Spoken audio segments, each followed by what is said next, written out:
Glory Hall hands where I can see them and step back from the teller station. Okay, they're up. What is going on? The member account money traced through accounts you That controlled. wasn't me. Someone else been using. Violetta Melian. $24 million in fraudulent Medicare claims, 12 federal counts, and a Tesla Cybertruck sitting in her driveway. What you are about to see is where that money trail finally ended. 6 unauthorized transfers from elderly members and cash pulled out through other accounts. Check the cameras, check the logs. It wasn't me. I'm telling you, someone has been. She would not get the chance to explain what she was doing on a beach in Cabo San Lucas, while Medicare was paying her for migraine injections in Glendale. Federal data analysts had already run the numbers. $24 million in 4 years, 6 times what the next highest billing group in the country had collected. And every one of those competitors was a board-certified neurologist. She was a cosmetic doctor with a beauty clinic and a suitcase full of designer luggage, and the government had every payment, every date, every location. What came next was a jury in the Central District of California and a forfeiture list that included 2 Teslas, 4 properties, and a $12,000 antique crossbow. Before we go any further, I want to ask you something. When you look at the numbers in this case, $24 million for one doctor, 6 times more than any neurologist in America, do you believe the system is designed to catch this or designed to look the other way? Drop your honest answer in the comments. And if you are not subscribed yet, hit that button now. This channel breaks down the medical fraud cases that mainstream coverage refuses to touch every single week. Violetta Melian was born in 1980 in Yerevan, the capital of what was then Soviet Armenia. Her father was a mechanical engineer at one of the state industrial plants on the outskirts of the city. Her mother taught mathematics at a secondary school 2 tram stops from their apartment. When the Soviet Union collapsed in 1991, Yerevan collapsed with it. The electricity failed for hours at a time. The heat failed in winter. The lines at the bread shop wrapped around the block. The Melian family, like tens of thousands of Armenians in that decade, made the decision to leave. They arrived in Los Angeles in 1994. Violetta was 14. They settled in Glendale, the neighborhood that had already become the center of Armenian-American life in Southern California, where the storefronts on Brand Boulevard advertised in Armenian script and the grocery stores stocked lavash and basturma. Her mother took a job as a bookkeeper at a family-run pharmacy on Colorado Street. Her father worked nights at an auto repair shop off San Fernando Road. Money was tight for the first several years, but the household prized 2 things above all others: education and appearances. She enrolled at Herbert Hoover High School in Glendale as a sophomore, speaking English with an accent that would fade to nearly nothing within 2 years. Her transcripts, later entered into evidence during pretrial motions, showed a student who worked, straight A's, advanced placement chemistry, biology, calculus. Her guidance counselor wrote that she was quiet, focused, and that she wanted to be a doctor. That last part was not unusual in the Armenian community. It was expected: medicine, law, engineering. Those were the 3 approved paths, and Violetta chose the first one before she finished 10th grade. She graduated in 1998 as class salutatorian. She was accepted to UCLA and enrolled in the pre-medical track, commuting from her parents' apartment in Glendale for the first 2 years to save on room and board. Her professors described her the same way her high school counselor had: detail-oriented, precise, never late. She took her MCAT in the spring of her junior year and scored high enough to apply to any medical school in the country. She chose to stay close to home financially and enrolled at St. George's University School of Medicine, completing her clinical rotations at hospitals affiliated with the program in New York and New Jersey. She earned her medical degree in 2006 and returned to California for her residency. Her early career was unremarkable by design. She worked briefly in urgent care in the eastern San Fernando Valley. She rotated through cosmetic dermatology practices in Encino and Beverly Hills, watching how the money moved. She learned what cosmetic patients paid out of pocket and, more importantly, what the insurance codes looked like when a legitimate medical necessity could be documented. She was studying the seams of American healthcare, the places where cosmetic desire and medical billing brushed against each other, and she was learning them in a way that would matter later. By 2015, she had saved enough to open her own practice. She named it Healthy Way Medical Center and leased a 2-story unit on a busy commercial strip on North Central Avenue in Glendale, 5 minutes from where her parents still lived. She hired a receptionist. She hired a medical assistant. She hung her medical school diploma on the wall of the main treatment room, framed in dark walnut with a matte gold border. And she began doing exactly what she had trained to do. She injected Botox for wrinkles. She did lip filler. She did chemical peels. Her Yelp reviews from that first period, still archived, described her as gentle and unhurried, a doctor who explained things carefully in both English and Armenian. For the first 3 years, the clinic was a legitimate cosmetic practice. She married that same year a man from the community who worked in commercial real estate. They bought a house in the hills above Glendale with a view of the reservoir. Then, in 2019, something changed. The billing volume at Healthy Way Medical Center began to climb, not gradually, sharply, and it was climbing in one very specific category: botulinum toxin type A, billed to Medicare under the diagnosis code for chronic migraine.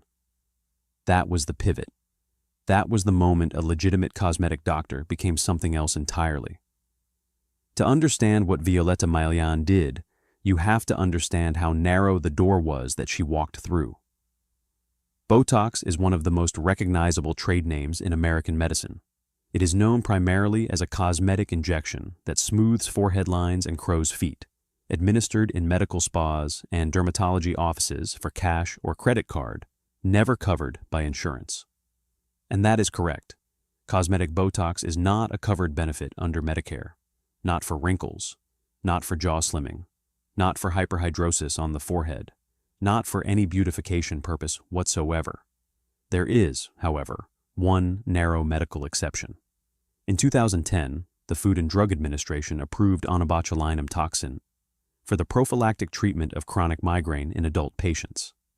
Chronic migraine, in the diagnostic language of neurology, means 15 or more headache days per month, for at least 3 months, with at least 8 of those days meeting full migraine criteria.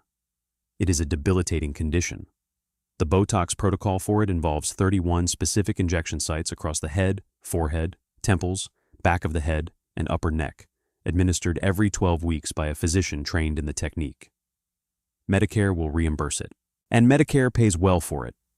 The drug itself is expensive, and the physician fee is layered on top. A single chronic migraine Botox session, properly billed, can generate several $1,000s in reimbursement. Multiply that by dozens of patients, 4 times a year, and the number climbs quickly. But the guardrails are supposed to be strict.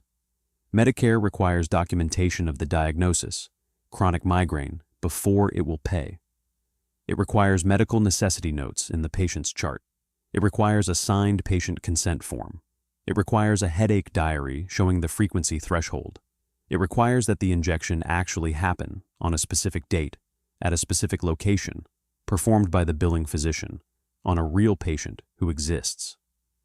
The system was designed with the assumption that a licensed physician, an actual doctor with a medical degree and a DEA number, and a state medical license and years of training, would not simply fabricate every single one of those requirements.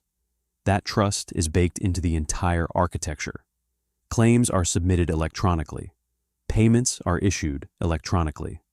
The vast majority of reimbursements are never manually reviewed. If the doctor says the treatment happened, the payment goes out.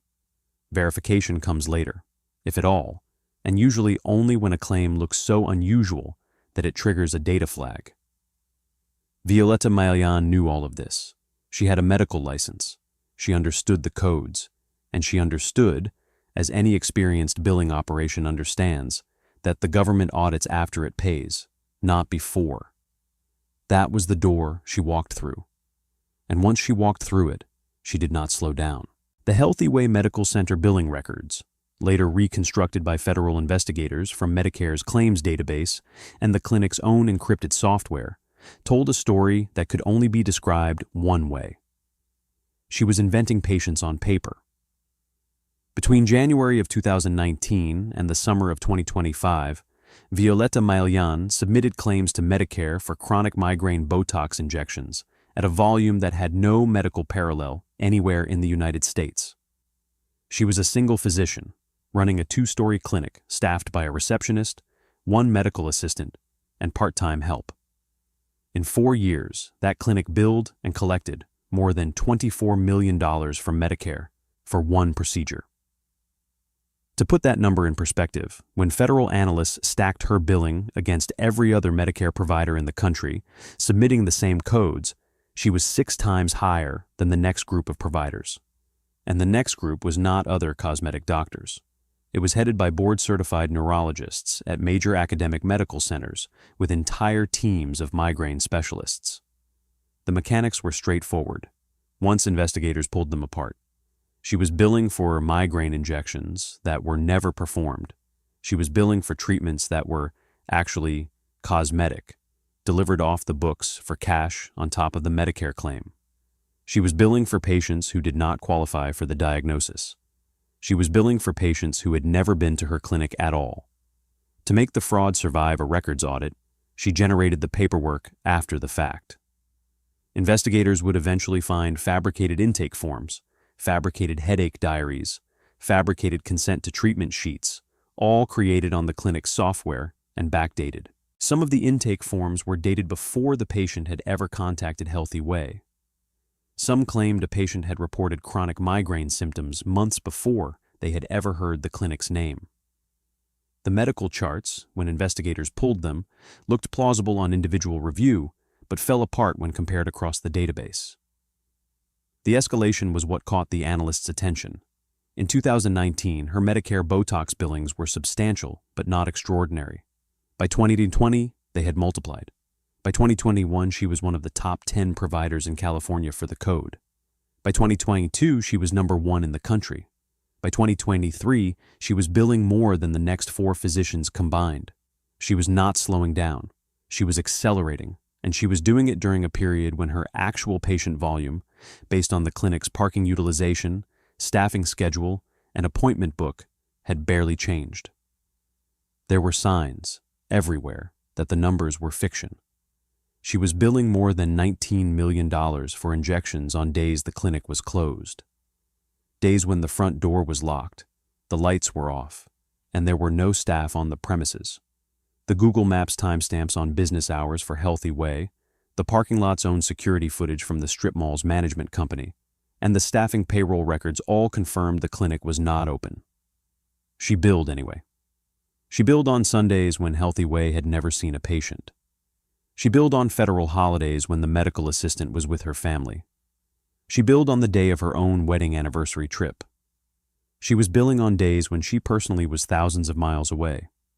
The trial exhibits eventually included itineraries from luxury resorts in Cabo San Lucas, Maui, and Las Vegas, room folios from the Waldorf Astoria and the Grand Wailea, boarding passes and hotel spa receipts, all cross-referenced against the timestamps on her Medicare claims. On the same day, she was billing for a Botox injection allegedly performed at 2:17 p.m. Pacific Time in Glendale, California. She was being served a lobster tail at a beachfront restaurant in Los Cabos, roughly 1,000 miles from the nearest exam chair with her name on it. She was billing while on vacation in Pennsylvania visiting relatives. She was billing while at a hotel in Manhattan on a shopping trip through the Upper East Side. And on one occasion, which would become the single most cited fact of the trial, she was billing for a chronic migraine treatment performed on a patient who was, at the time of the alleged injection, incarcerated in a federal correctional facility. He was not in Glendale. He was not in California. He was in a prison bunk, wearing prison-issued clothing, on the other side of the country from the nearest Botox needle. None of this was hidden. She was not using a burner phone. She was not disguising the claims through a shell corporation. She was billing under her own name, her own national provider identifier, her own tax ID from the clinic she had opened with her own diploma on the wall. She had assumed, correctly for a long time, that no one was looking closely enough to check. She spent the money openly. She bought a Tesla Model X. She bought a Tesla Cybertruck as soon as they were available. She accumulated more than $7.3 million in brokerage accounts held in her own name. She acquired 4 separate pieces of real estate. She bought a $12,000 antique crossbow at auction, a decorative piece that would later hang in her home office. She traveled constantly. She had, by every visible measure, become wealthy. The money kept coming in because the government kept paying. The system was designed to pay first and audit later. And later, for years, never arrived. The catalyst in this case was not a whistleblower. It was not a disgruntled employee. It was not a patient who noticed a strange charge on a Medicare statement. It was a spreadsheet. Inside the Justice Department's healthcare fraud unit, a small team of data analysts maintains a running statistical review of every Medicare provider in the country, sorted by billing code. The premise is simple. Fraud, if it is significant enough to matter, will almost always create statistical outliers. A doctor billing for 10 times the national average of a procedure is not necessarily committing fraud. A doctor billing for 100 times the national average almost certainly is. Violetta Maillan's numbers, once the analysts began looking at Botox reimbursements for chronic migraine, were not 100 times higher than average. They were higher than any other single provider in the United States. And when the analysts sorted competitors by specialty, expecting neurologists at major hospitals to dominate the top of the list, they instead found a cosmetic practice in Glendale, run by a physician with no formal neurology training, sitting at the top by a factor of 6. That data flag became an official investigation in early 2024. The FBI's Los Angeles field office was assigned, and the Department of Health and Human Services Office of Inspector General joined as a co-investigating agency. What began as a statistical anomaly quickly became a document review, and the document review quickly became a criminal case. The investigators pulled the Medicare claims and stacked them against public records. They pulled her clinic's business hours. They pulled her travel records through administrative subpoenas to airlines and hotel chains. They pulled the payroll records for her staff. They pulled her personal credit card statements and cross-referenced them against the claim dates. The picture assembled itself. Every red flag lined up with another red flag. The claims on the days the clinic was closed matched perfectly against her personal calendar of vacations. The claims for patients who did not exist matched against gaps in her actual patient scheduling software. And then, on a routine identity check of one patient, an investigator discovered that a person whose treatment she had billed on multiple dates in 2022 had been in federal custody the entire time. That was the moment the case escalated from civil recovery to criminal prosecution. A grand jury was convened in the Central District of California in the fall of 2024. Subpoenas began going out, and it was one of those subpoenas, the one requesting patient records and consent forms for a specific list of Medicare beneficiaries, that pushed Violetta Maillan across a second line entirely. She could have complied. She could have handed over what she actually had. She could have retained counsel and negotiated. Instead, she reached for her computer. She sat down at the Healthy Way Medical Center administrative workstation, opened the electronic medical record software, and began generating consent forms for patients who had never signed them. She backdated the forms. She generated headache diaries retroactively. She built out fake medical charts for patients who had never had a documented history of migraines. She created, in a matter of days, hundreds of pages of documentation designed to make the fraud she had already committed look legitimate. And then she handed those documents to federal agents. She did not know that the agents already had the original claims data.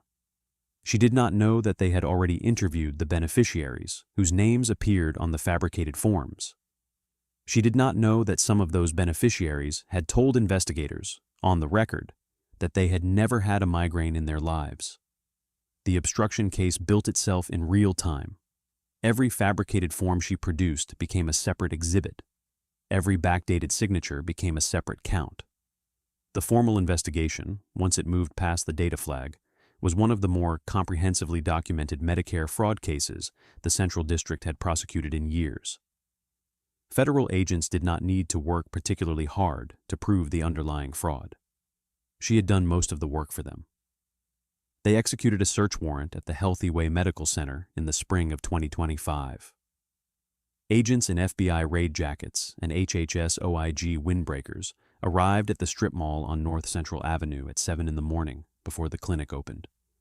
They seized every server, every workstation, every filing cabinet, every physical patient chart. They seized the tablets the medical assistant used to log intake. They seized the practice's accounting software. They seized her personal laptop from her home office in a simultaneous residential warrant. The digital evidence was overwhelming. The clinic's electronic medical record software had version histories, and those version histories showed exactly when each fabricated document had been created and modified. Consent forms that were supposed to have been signed in 2020 were, according to the file metadata, created on a workstation in October of 2024, 3 days after the grand jury subpoena had been served. Headache diaries with entries stretching back 4 years had been generated in a single afternoon. The physical evidence was equally direct. Investigators recovered the fabricated consent forms she had turned over to agents earlier and compared them against templates on her own workstation. The signatures on the forms did not match the actual signatures of the patients they were supposed to have come from. Several of the patients, interviewed by FBI special agents, confirmed they had never seen the forms, had never been to the Healthy Way clinic in the years the forms claimed, and in some cases had never received a single Botox injection from her at any point. The most damning single item of evidence, however, was not from her clinic. It was from the Federal Bureau of Prisons. A middle-aged man from Los Angeles County, whose name appeared in the Healthy Way billing records as a chronic migraine patient receiving quarterly Botox injections, had been arrested and taken into federal custody in early 2022. He was transferred to a federal correctional institution outside California within weeks. He remained incarcerated through the entirety of 2022 and into 2023. And during that entire period, Violeta Maillan continued to bill Medicare for his chronic migraine treatments. 6 separate injection sessions, every one of them documented in her records, every one of them impossible.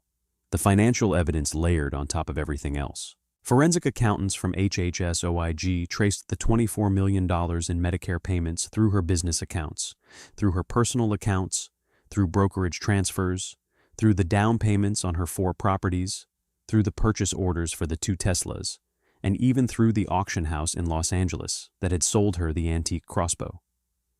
There was no legitimate income to hide the fraudulent proceeds inside. The clinic's legitimate cosmetic business, the actual cash pay Botox and filler work, had been steady but modest. Nothing about her spending patterns, her real estate portfolio, or her vehicle collection could be explained without the Medicare fraud money. The forfeiture list wrote itself. We are about to head into the courtroom. Before we do, if this case has kept your attention this long, that is because the details are genuinely hard to believe. $24 million. Botox billed from a beach chair. A patient in a federal prison bunk. Take a second to hit subscribe if you have not already. This channel breaks down the medical fraud cases that most news outlets bury on page 12. The verdict on this one is coming, and it is worth the wait. The confrontation, when it finally came, did not happen at the clinic. It happened in a conference room at the United States Attorney's Office in downtown Los Angeles on a Wednesday afternoon in the late spring of 2025, at a meeting that Violeta Maillan's defense attorney had requested in advance. She arrived wearing a dark blazer and a cream silk blouse. Her hair was styled. She wore small pearl earrings. She had been prepped for this meeting for weeks. She was not, on the surface, expecting the meeting to go the way it went. 2 FBI special agents sat across the table from her. An HHS OIG special agent sat beside them. The assistant United States attorney assigned to the case sat at the head of the table. Her defense attorney sat to her right. The stated purpose of the meeting was to allow Maillan the opportunity to review specific evidence and offer explanation before formal indictment. They walked her through the itinerary first. The Cabo trip, the Maui trip, the Las Vegas weekend, each vacation cross-referenced against her billing records. She said initially that she had staff members trained to administer injections in her absence. Do you have records of those staff members' certifications? Malian. They would be in the personnel files. We have those files. There are no certified injectors listed other than yourself and one medical assistant.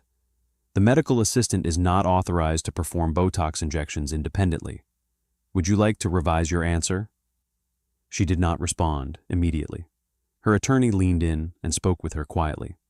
The agents moved to the next exhibit, the incarcerated patient, the dates, the prison records, the 6 separate billings.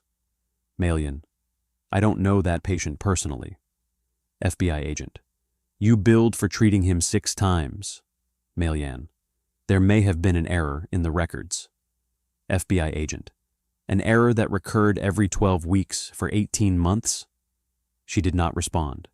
They showed her the fabricated consent forms, the ones she herself had handed over to agents 4 weeks earlier in response to the grand jury subpoena. They laid them out on the table in a row.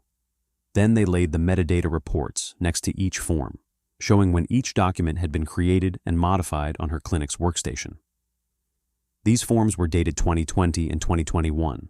They were created in October of 2024, 3 days after you were served with a subpoena requesting them. Would you like to explain that? Her hands were flat on the table. Her expression did not change, but her shoulders had rounded slightly. Her attorney was writing something on a legal pad. Malian. I want to speak with my attorney privately. That was the last statement she made in the meeting. When they returned from the private conference 20 minutes later, her attorney said only that she would not be answering further questions and that any additional communication should be made through counsel. She was indicted the following week. 9 counts of wire fraud, 1 for each of 9 specific electronic Medicare claims the government had selected as representative. 3 counts of obstruction of a criminal health care investigation, 1 for each substantial batch of fabricated documents she had produced in response to the grand jury subpoena. 12 counts total. The wire fraud counts each carried a statutory maximum of 20 years. The trial began in the Central District of California in the spring of 2026. It ran approximately 3 weeks. The government called more than 24 witnesses, including 4 of the patients whose names had appeared on the fabricated migraine records. Each of them testified, one after another, that they had never received chronic migraine treatment at Healthy Way Medical Center. 2 of them testified that they had never even been to the clinic. The federal prison inmate testified by video link from his facility.